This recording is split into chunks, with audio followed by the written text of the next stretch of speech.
a man that is synonymous with car culture and his long-lost truck. This is the true story of what happened to the Ford SVT Lightning from the Fast and the Furious. Smash that like button and subscribe to CineBuster so you never miss another story like this one. Now, let's get back to the beginning. Paul William Walker IV was born on September 12, 1973 in Glendale, California. He grew up in the Sunland Tujunga neighborhood of Los Angeles, fascinated by the ocean from an early age, surfing constantly and idolizing Jacques Cousteau. The kid wanted to study marine biology. The kid ended up changing car culture forever. His career started in front of a camera before he could even walk properly. A Pampers commercial at age 2. Through the 1980s and early 90s, he bounced around television, picking up guest roles on Highway to Heaven, Who's the Boss, and Charles in Charge. After getting noticed in Pleasantville opposite Reese Witherspoon, Varsity Blues and She's All That turned him into a legitimate teen heartthrob by 1999. He was everywhere. Magazine covers, red carpets, Hollywood's newest face. And then in 2001, he walked onto a set in Los Angeles and nothing was ever the same again. The Fast and the Furious cast Walker as Brian O'Connor, an undercover cop embedded in the underground street racing scene. The film paid homage to road films of the 1970s, brought Japanese import culture to the mainstream, and grossed over $200 million worldwide on a $38 million budget. Nobody saw it coming. It was a B-movie premise, and it became a generational phenomenon. Now here's the thing about Paul Walker that the franchise sometimes overshadows. The man was not performing enthusiasm about cars. It was real. Walker co-owned a performance shop called Always Evolving in Valencia, California. His personal collection included a Nissan Skyline R34 GTR, a Toyota Supra Mark IV, BMW M3 lightweights, and Porsches. Not just collected, but driven hard. My personal favorite is his 1970 Boss 429.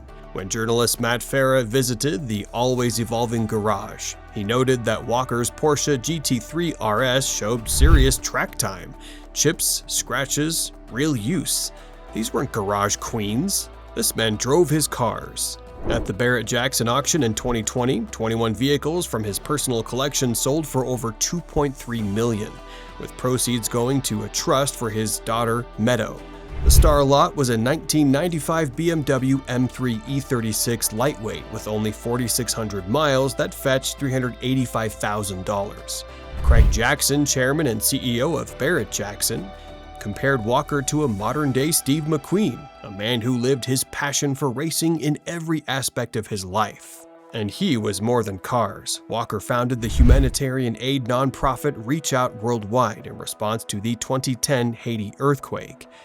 He participated in shark tagging expeditions with National Geographic, spending 11 days off the coast of Mexico, catching and tagging great white sharks to study migration patterns.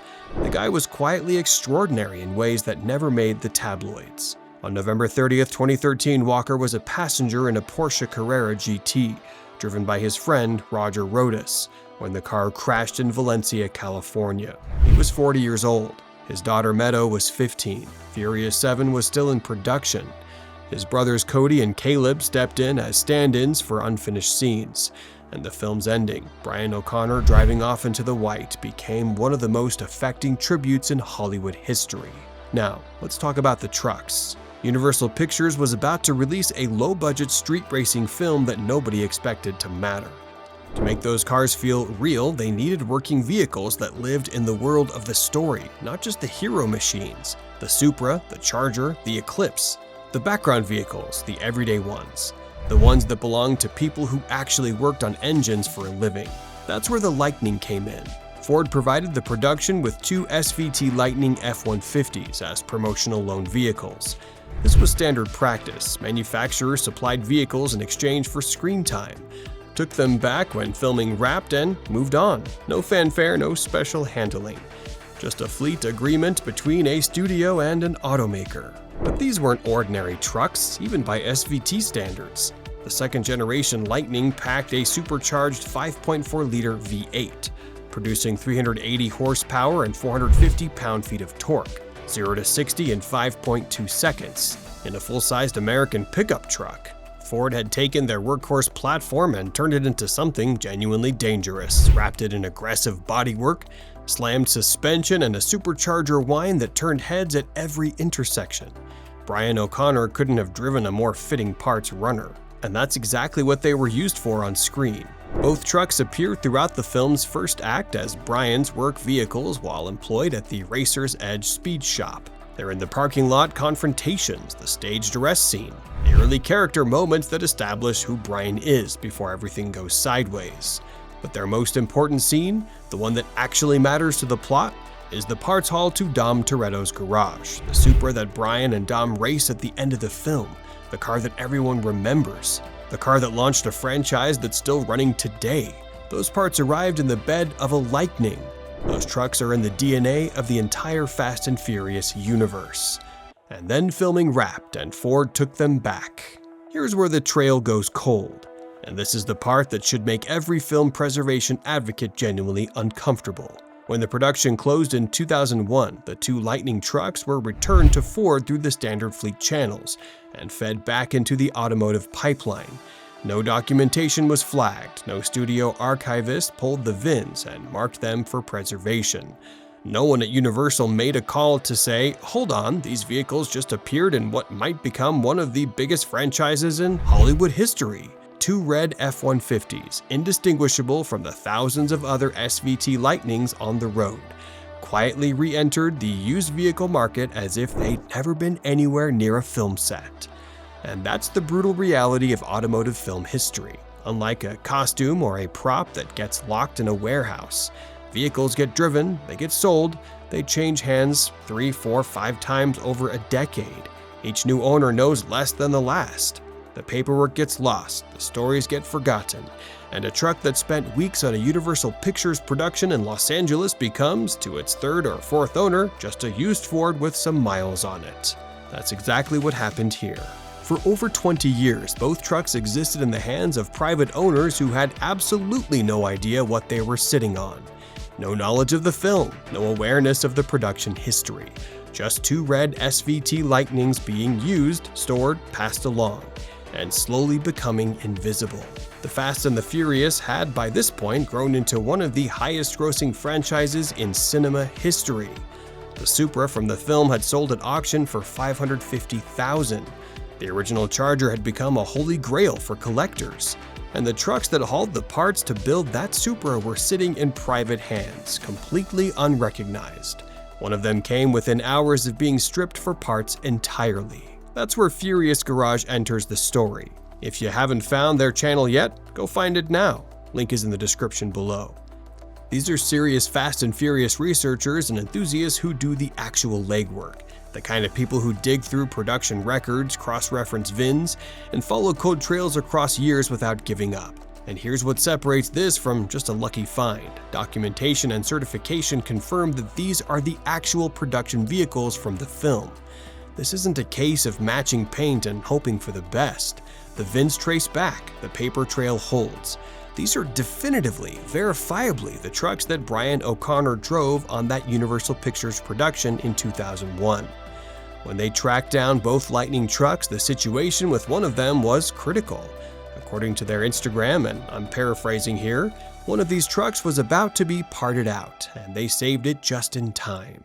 2 decades of anonymity, 2 decades of ordinary hands and ordinary ownership. And the identity survived underneath all of it, but only just. Let that land for a second. The truck that loaded the Supra parts, the truck that was in almost every Racer's Edge scene in the film that started everything. It was sitting somewhere about to be dissolved into the used parts market with no one watching. Gone permanently. Not destroyed on camera, just quietly dismantled because nobody knew what it was. Furious Garage got there first. Now, here's the detail that makes this whole story sting a little. And it's the one most people don't realize. Paul Walker never owned those trucks. They were Ford's property from start to finish, loan vehicles. Production units returned to the manufacturer when the cameras stopped rolling. Walker drove them because Brian O'Connor drove them. His hands were on that wheel. His face is on those scenes. But they were never his to keep, and they were never preserved in his honor. They just went back into the system like fleet returns always do. That's why they ended up where they ended up. There was no estate protecting them, no collector who knew their value, no custodian keeping their chain of ownership clean. Just two trucks re-entering the world with no one looking out for them. And if Furious Garage hadn't been looking, if they'd gotten there a day later on that second truck, one of them would be gone. Since saving the pair, Furious Garage has been posting updates on the channel regularly. Restoration work, documentation, the full story finally being told the way it deserves.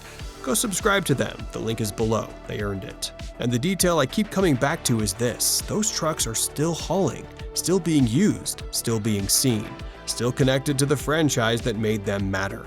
Brian O'Connor drove them because he was the kind of character who showed up, loaded the bed, and got the job done. No flash, just love for cars and the people around him. That was Brian, and if you knew anything about Paul Walker, that was him too.